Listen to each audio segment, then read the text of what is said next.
Welcome to today's episode of Forgiving the Girl Inside, a Matter of the Heart. I'm your hostess, Lisa Drennan, mindset business strategist with the beautiful Renata, I'm going to start stuttering my words, Renata Constable with us today. She is a beautiful soul who we connected in a group. I was looking for guests who are willing to share their heart with all of you on forgiving yours truly. So when I put a post out there, we connected because she had a picture. She said that she has a picture of her younger self that she looks at every morning and talks to. And she's like, well, why do I do this? So welcome, Renata, for joining us and for sharing your story. I'm so excited to hear all the details about what is going on. So before we get started, tell us a little bit about your how you got to where you are today. So we're going to kind of start with today, and then we're going to go back and kind of reverse engineer it. Hi, Lisa. Thank you so much for having me. It's fun to share my story right now, even though many years ago I was hiding a lot of my story, and I was too ashamed and too embarrassed to admit to all the ugly things I've done in my life, feeling like, I wasn't just not good enough and living out of really destructive behavior. So the journey started really a journey of discovery that I need to forgive, not just, my parents for emotionally abandoning me. Well, my dad physically abandoned me, and my mom was emotionally abusive. She tried to love me. Now I understand that she did, but she was doing it in a really bad way. And I realized all that I need to do that forgiveness process when I started being a mom, when I became a mom. And first of all, it brought all the memories back. This is when in my 30s, I unlocked the memories of emotionally abusive childhood. It was in my actually giving a birth to my first child. Okay. And when he was about 3 years old, I was pregnant with my second child. I started going into the first things that my mom was doing with me, being angry. I accessed anger in a split second. And that just made me real. And that just started unlocking things in my head. It's like, oh my gosh, I've been there before. I've been there before as a child. Where's this coming from?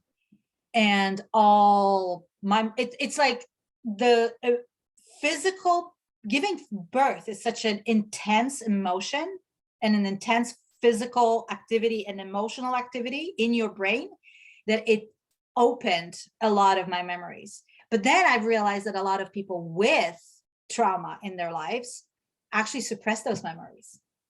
So we never address them because we never know we need to address them. So I consider the fact that I was able to connect with some of these past experiences as a grace of God, really, because I was able to face these things. And then I was able to take a deep breath and say, okay, I don't want to do this like that.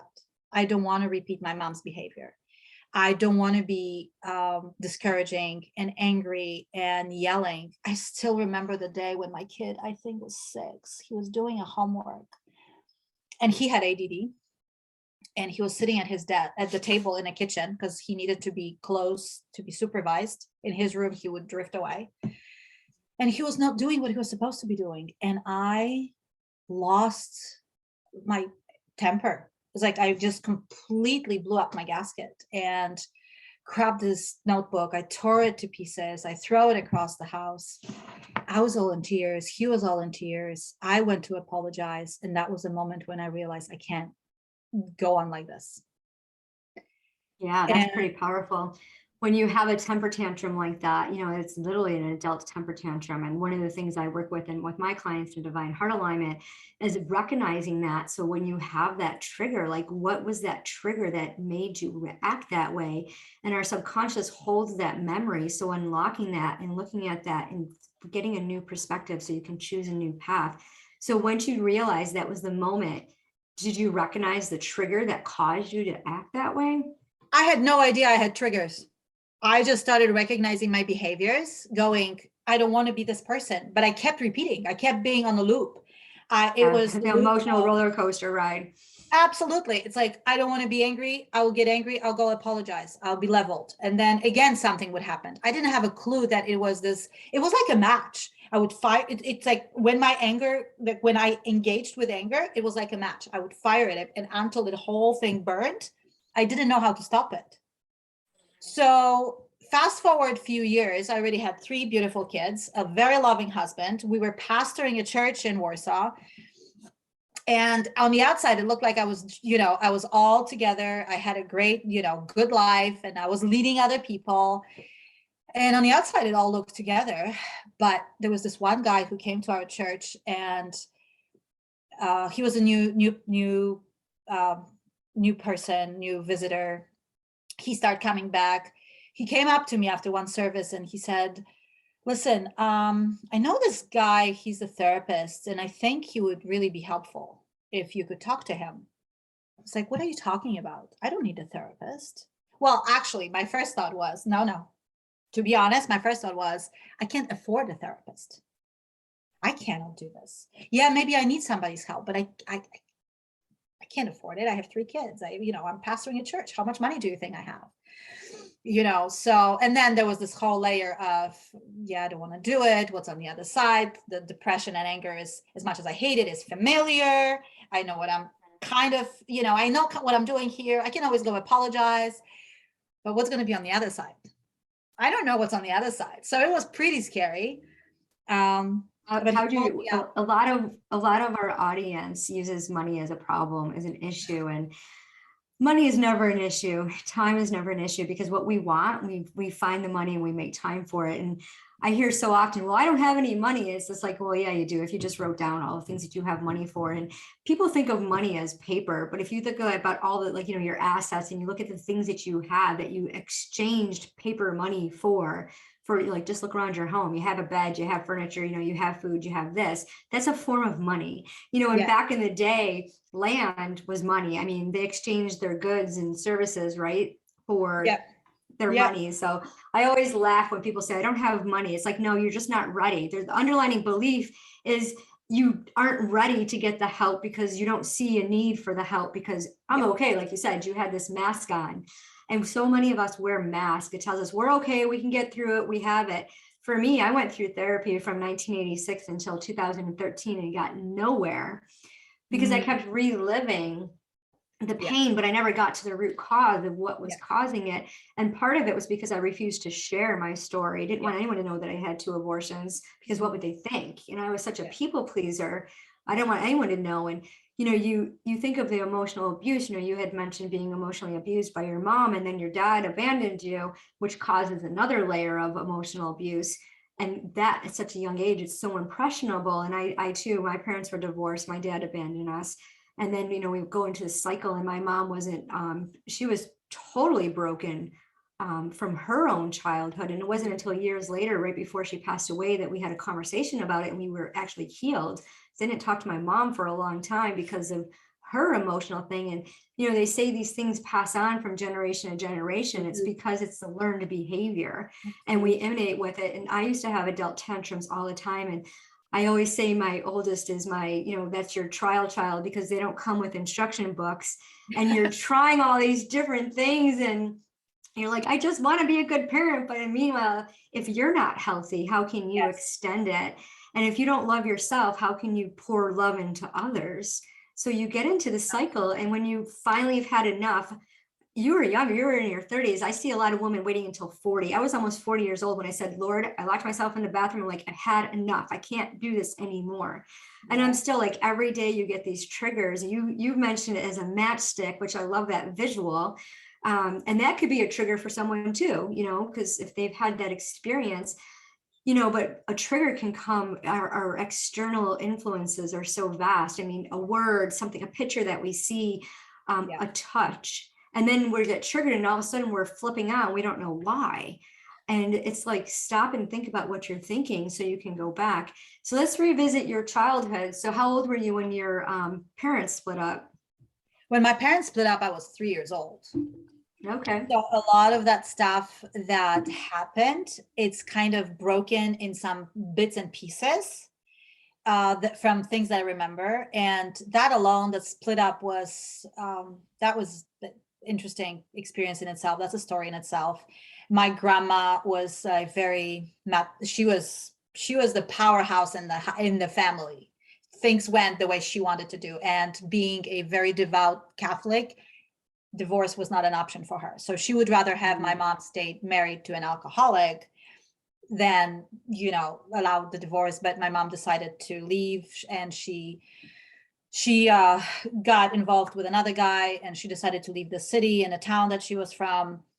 And of course she wanted to take me with her, but my grandma beat her to me in a preschool.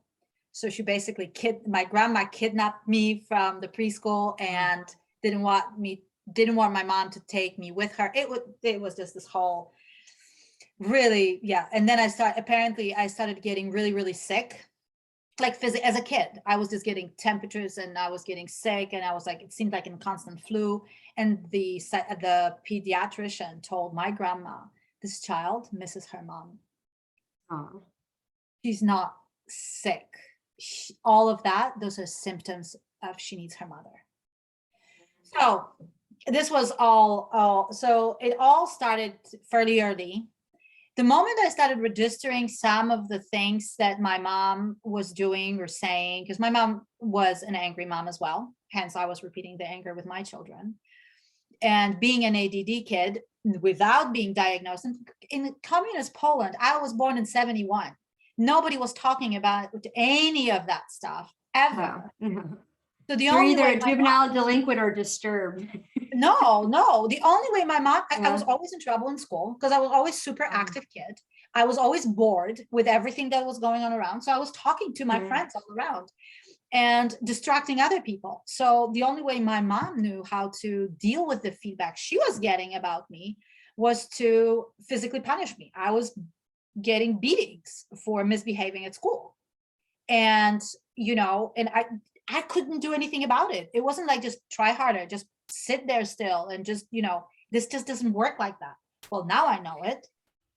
I didn't know it then, and my mom didn't know it then. So there was a lot of emotional abuse with physical punishment. And yeah, the only reason I started realizing and all these things, I was able to look through these things, was actually that my therapist was helpful, but I worked only for 6 months with the therapist. I very quickly moved to a coaching, but to the coach, I've worked with a coach for more than a year to move past this stuff. And some of the tools that we used were around empathy, moving from self-judgment to self-empathy, moving beyond cognitive, moving, it's like, I know the things, I know I have forgiven, but I don't feel I've forgiven, but I don't know that I didn't forgive it. It's just this whole, like you mentioned when we were chatting, moving your head, heart, and hands. It's on the cognitive level. I knew that I've processed a lot of things, but my body still kept that trauma mode. Yes. But one of the most powerful moments for me was when I can't remember whether that was during therapy or during coaching. Now it's all kind of coming together in the healing. Yeah. Was realizing that if I am being awful to myself, if I talk, if I talk judgment words to myself, if I really am harsh on myself, I'm really talking to a little girl inside me. And I found a picture of me when I was 5 years old. And I put it by my bedside. And every time I start talking horrible thoughts to myself, I think that, wait, I'm talking to this girl. If somebody talked to one of my daughters like that, oh my gosh, that would be a bear mama coming out very quickly with the claws. So why am I talking to myself like this? Exactly. Why am I talking to this little girl like this? I love this girl. So why am I being awful to her? And quite honestly, in the last 6 months, when, building my business, transitioning to online, and there was a lot of times when I wanted to talk really bad things about myself, I realized she actually is my superpower, because she's the creative one. She's the curious one. She's the one that wants to go out and have fun. She's the one that keeps me stay balanced between the responsibilities of the adulthood and actually having fun. Because without both of these things, well, we can't move forward, right? You need all of it. You cannot be just work, focus, parent. Sometimes it's better to parent out of your, childhood than to parent from your adult child, adult yourself. So this was the big moment for me, realizing that I'm talking to this little girl inside. It's like, she was never loved. It's my job to reparent myself and love myself, and to forgive myself, and to take her by a hand and introduce her to a heavenly Father and say, hey, this is a perfect love. You're loved. Yeah. You're accepted. You are fearfully and wonderfully made. That means that you're created with respect and interest and dignity. God has invested everything in you because he wants you to be unique. And, so it just felt like the self-rejection. You are unique. Yeah. And it is so, and it's so amazing how we as women don't recognize how wonderfully made we are, that God did make us special and designed us for a purpose. And we hide behind that purpose. So because we're so busy serving others, and we don't even take the time to take care of ourselves. And we can't pour from an empty cup. You can't love when you don't feel your own self-love. And you have to be happy with yourself. You have to have that balance. Exactly. But we still try. We still force ourselves. And then we don't understand why we end up empty. And it's funny because I'm ordering the book, The Body Keeps the Score, today. It's come across when I was getting certified as an aroma freedom specialist practitioner.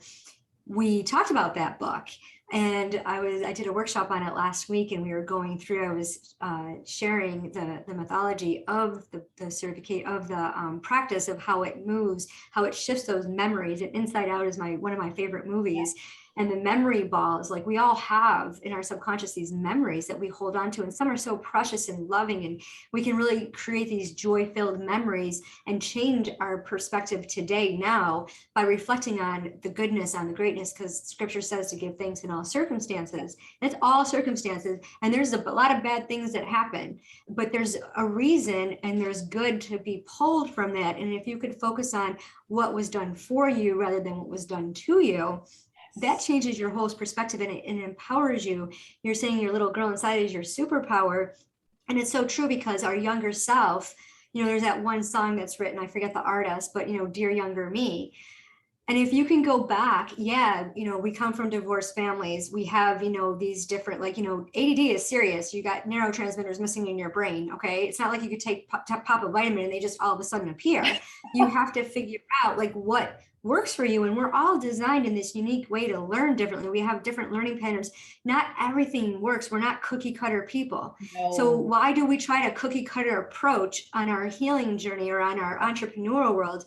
And it's like, just stop going after all the noise and just focus. Right. And if you focus on your past and you get a new perspective, it's like, okay, because you were born with desires, you were born with gifts and talents that only you can use. And they get buried behind all this nonsense. And then you try to find a guide, you try to find a coach, a mentor, or a therapist, or whatever.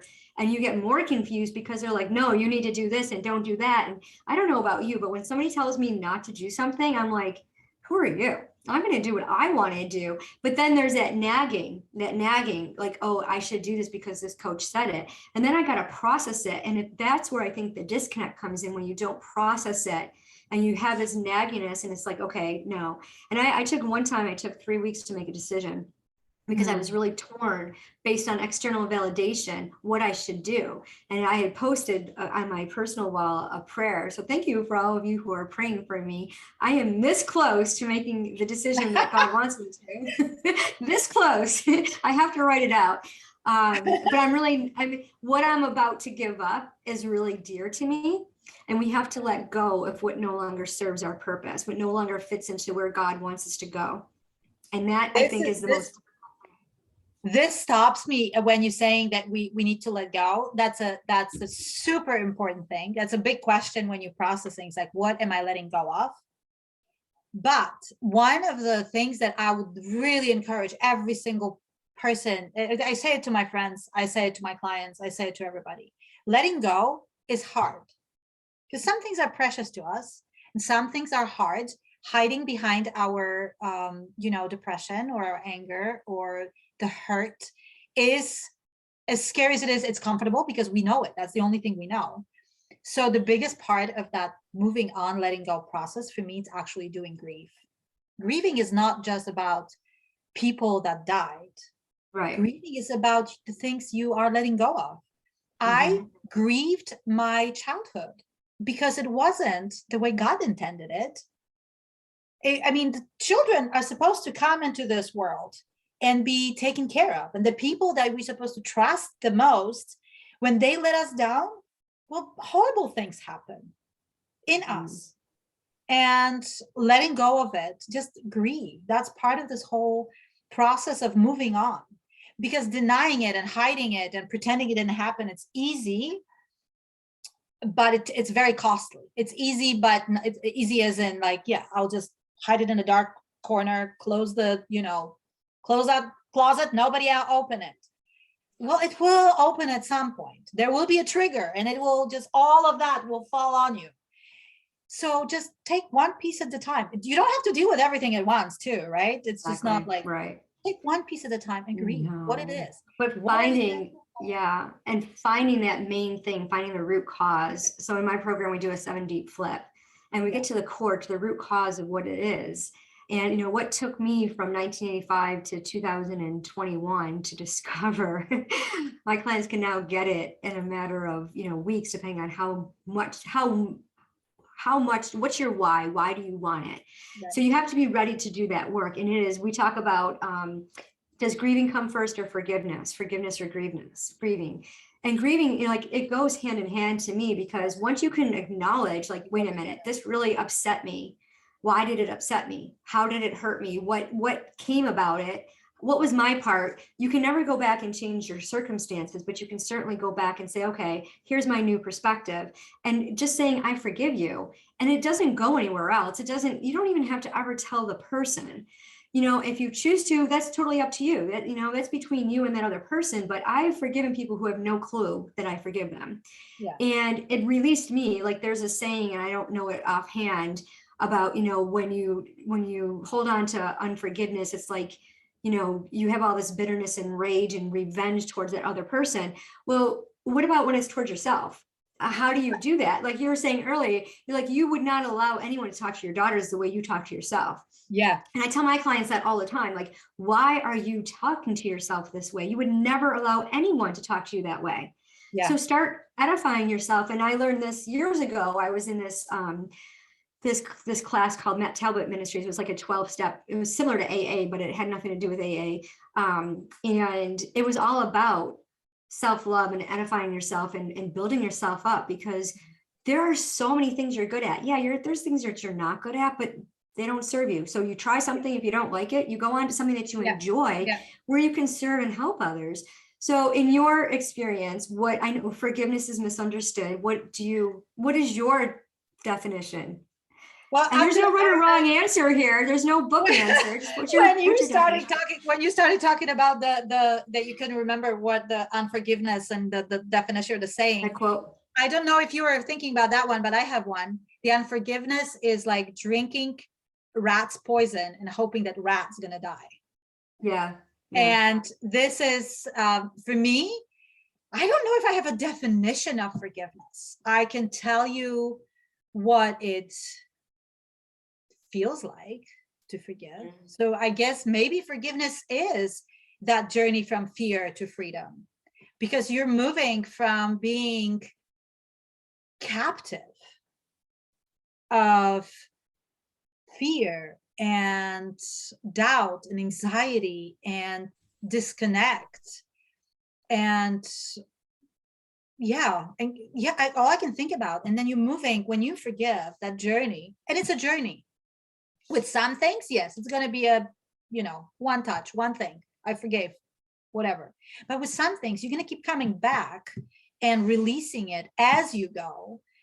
And you're moving to that freedom of feeling again excited about your life, and again brave, and again curious, and you laugh again. It's like even laughter becomes different because there is nothing hidden that will trigger you. I think forgiveness is chains of fear. It's an element of, you get paralyzed when you don't forgive, because you never know what's going to trigger you. So you can't. I'm just thinking out loud right now. I never really thought about my own definition of forgiveness, but I know that it's a journey, that forgiveness is a journey. And forgiveness is, there's one thing that forgiveness is, it's a courage to face the pain you went through. Oh, I like that. Because it will require that you look the pain that you went through again. Yeah. But that courage is where God's going to meet you. It's going to walk right with you. And yeah, it's the courage to face the pain that you've been through. I like that definition. I like that perspective, because when you hold on to unforgiveness, it does keep you in prison. There are chains. And if you could just picture your whole entire self wrapped in chains. For me, I built a wall. I built a 6 foot by 6 foot by 6 foot brick wall. Nobody was coming in and I wasn't coming out, just very guarded heart. And you're not going to hurt me. I don't trust you. And that's that. And everyone experienced that pain. And that was it. And it was just, it's lonely and it's tiring. And it's really exhausting. So when you can have the courage to go back and face it and process it and grieve it and understand it and get that new perspective, it's never, ever going to go away. It's never going to make it okay. It doesn't mean you have to allow that person in and establish healthy boundaries. But when it comes to yourself, to forgive yourself for past mistakes, for over drinking, overeating, overspending, for choosing abortion, for, having a divorce, whatever it is, maybe you messed up a job, or, there's so many things that we fail at that society says you're a failure, but there is no failing. There's something that wasn't in alignment with who you are, who your soul, who you are as a person. And that's why there's this disconnect. And you sit there because you're familiar with it and you're so scared to go. You're so fearful to go from the familiar and to let go because you don't know what the future is. And if you picture yourself standing on a cliff, you either have a bridge or there's a safety net. But you got to do something. You got to jump or walk across. You can't stay where you are at because your body knows. The body keeps the score, So if you're not sleeping it well, you're having pain that's unexplainable. You can't get any cure for it, right? Not any relief from it. You might want to consider where your thoughts are, what kind of an emotion they're creating in your body, and what kind of results you're getting. What kind of action you're taking with your hands? Because it is, if thoughts were a person and came knocking on your door, would you let them in? And most likely not. Most likely you're going to say, you're going to repel those negative thoughts because they don't serve you. And they're going to bring your energy down, and they're going to bring you in this place of fear. And, fear is another powerful world. We can be here all day, but we both have appointments. So I want to thank you. Tell us a little bit about your program, how you help, and what's the best way to connect with you. Well, right now, the best way to connect with me is on my Facebook page. I have it's personal profile, but I also have a business page, and it is called From Fear to Freedom, Renata Constable Coaching. I am on YouTube, where I address some of these things, talk about whose story are you living anyway? Is it yours, or does it belong in the past and it belongs to your, parents and to your grandparents? Redefining and rewriting our story. And I can be reached, of course, on Instagram and LinkedIn. And right now I'm working with one-on-one clients. And as I told you before, I'm transitioning from offline to online. In the next 8 weeks, I'll be launching an online course that's going to be around embracing your fear and living fearless life. I am still working on the title, but the concept is to set women free so that they can live confident, joyful lives without giving up authenticity. Oh, I love that. And we'll put the link in the description. So thank you for joining us today. Remember, mindset is the crux of all that we do. It's a matter of the heart.